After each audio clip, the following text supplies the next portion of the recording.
తాళి భర్త ఉనికిని అని ఎంత చెబుతుందో కుటుంబం పట్ల బాధ్యతను అంత గుర్తు చేస్తుంది. మహిళలకు మెడలో తాళిబొట్టు పడితే అమ్మాయికి వివాహమైంది. మరి అబ్బాయికో తాళి ఎగతాళికి కాదు.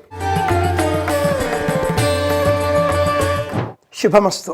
శ్రీ గురుభ్యో నమః. జయ జయ శంకర హర హర శంకర. శ్రీరామ జయం. ఈనాటి కాలంలో ఓ ప్రశ్న ఉందండి. మహిళలు పురుషులు వివాహం అయిందా వీరికి అనే ప్రశ్న వేసుకుంటే మహిళలకు వివాహమైంది అనే సూచనగా తాళి పూర్వం ఉండేది అని చెప్పుకోవాలి. నవ్వుకోవాల్సిన కాలము వచ్చేస్తుంది. మహిళలకు మెడలో తాళిబొట్టు పడితే అమ్మాయికి వివాహమైంది.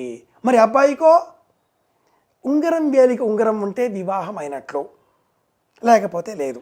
అడవికి వెళ్ళే సమయంలో రాముల వారు సమస్తమైన ఆభరణాలు తీసివేశారు, కానీ అంగుళీకని అలాగే అట్టి పెట్టుకున్నారుగా, అది వివాహం అయింది అని చెప్పడానికి గుర్తు.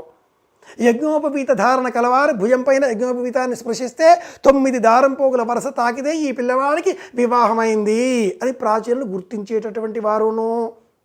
అయితే ఈనాటి కాలంలో తాళి ఎందుకు అనే ప్రశ్న వచ్చేసింది. ఎగతాళిక హిందువులే ఈ తాళిబొట్టు ధరిస్తారే, ఇతర మతాల వాళ్ళు ధరించరే. అలాంటప్పుడు తాళి అవసరం ఏమిటి? మెడలో వేసుకునే ఈ 2 గ్రాముల బంగారపు 2 బిళ్ళలు భర్త క్షేమాన్ని సహకరించే విధంగా కాపాడతాయా, అనారోగ్యాల పాలు కాకుండా కాపాడతాయా అంటూ ఆధునికులు ఎద్దేవా చేస్తూ భర్త చల్లగా ఉండాలి అనే కోరికతో తాళిని తీసుకువెళ్ళి ఫ్రిడ్జ్లో పెడుతున్నారు. చల్లగా ఉంటాడు అని చెప్పేసి. నవ్వులాట కాకపోతేనో తాళి ఎందుకు, మెట్టెలు ఎందుకు, కమ్మలు ఎందుకు, గాజులు ఎందుకు, నల్లపూసలు ఎందుకు, ఇలాంటి పనికిమాలిన చవకబారు ప్రశ్నలతో సమాజం అంతా అతాకుతలమవుతోంది.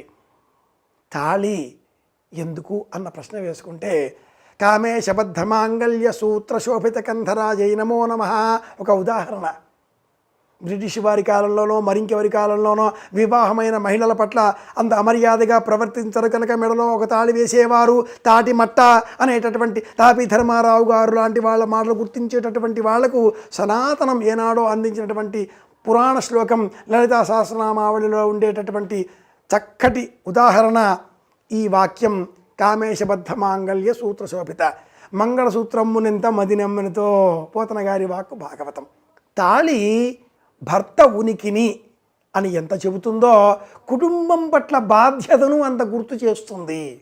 మెడలో ఉండేటటువంటి ఆ తాళి మాంగళ్యతంతునానేనా లోకరక్షణ హేతునా దేవతా సంకల్పాలలో చెబుతారు. మమ జీవన హేతునా మానవ వివాహాల్లో చెబుతూ ఉంటారు. ఈ తాళి ఉన్నందువలన ఇల్లాలు బాధ్యతతో, భర్త కూడా అంతే బాధ్యతతో సమష్టిగా కుటుంబానికి ప్రతీకగా, ఒక బండికి 2 చక్రాలుగా ఈ తాళి అనే రెండింటికి ప్రతీకగా, ఒకరుగా ఇద్దరు కలిసిపోయే విధంగా ఆ సూత్రంతో ముడిపడి జీవన సూత్రాన్ని గడుపుతూ ఉంటారు. ఆ బండిలో ప్రయాణించేవారు వారి సంతానం, పిల్లలు. ఆ బండి వారి జీవన గమనానికి ప్రతీక. 2 చక్రాలు ఇరువురు, ఈ 2 తాళ్ళు బొట్లు అందుకు ఉదాహరణగా చెప్పుకోవాలి. ఒకటి అత్తగారు, ఒకటి పుట్టింటి వారును. కనుక తాళి ఎగతాళికి కాదు. ఇది ఎలాగో గాజులు అలాంటివే. మనలో ఉండేటటువంటి రక్త తీవ్రతను నియంత్రించేవి, మగవారు కూడా ధరించవలసినవి.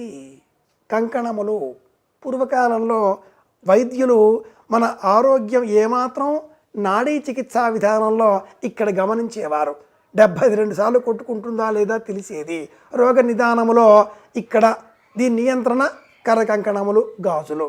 అలాగే వేగనస్ అనే నరం చెవి చివరల నుంచి వెళుతుంది కాబట్టి కమ్మలు. తాటంక యుగళీభూత తపనోడుపమండల. ఈ వేగనస్ అనే ఆ నరం అలా దేహంలో అత్యంత పొడవైనది ఇదేనండోయ్. అది కాలి బొటనవేలి పక్కన ఉండే 2వ వేలికి కూడా సంబంధించి ఉంటుంది. కనుక మహిళలు ప్రత్యేకంగా పునరుజ్జీవన ఉత్పత్తి వ్యవస్థ జీవనంలో కలవారు కనుక ఆ 2 కాలి బొటనవేలి పక్కన ఉండేటటువంటి పొడవైన 2వ వేలికి మెట్టెలు ధరించడం. మూర్ఛ వ్యాధిగ్రస్తులకు బొటనవేలికి రాగి రింగు వేసేటటువంటి వారు.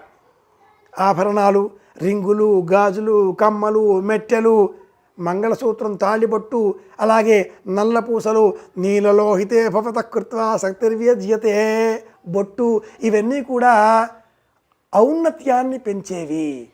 ఉద్ధరించే నిమిత్తమే సనాతన ధర్మం మనకు అందించినటువంటి శుభ లక్షణాలు ధరించాలి. బొట్టు పెట్టుకుంటున్నారండి, టిక్లీ బొట్టు పెట్టుకుంటున్నారు. అదేం బొట్టు? ప్లాస్టిక్ ముక్క, అతికిస్తే ఊడిపోయేది.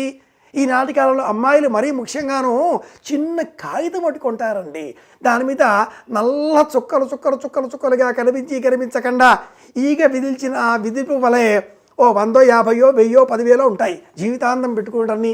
అది కాదు, కుంకుమను నుదుటిన బొట్టుగా పెట్టుకోవాలి, తాళిని ధరించాలి. ఎగతాళికి కాదు సుమా అంటుంది భారతీయం. ఇది గురువాక్య బోధ. గురుబోధను మనం విశ్వసిద్దాం.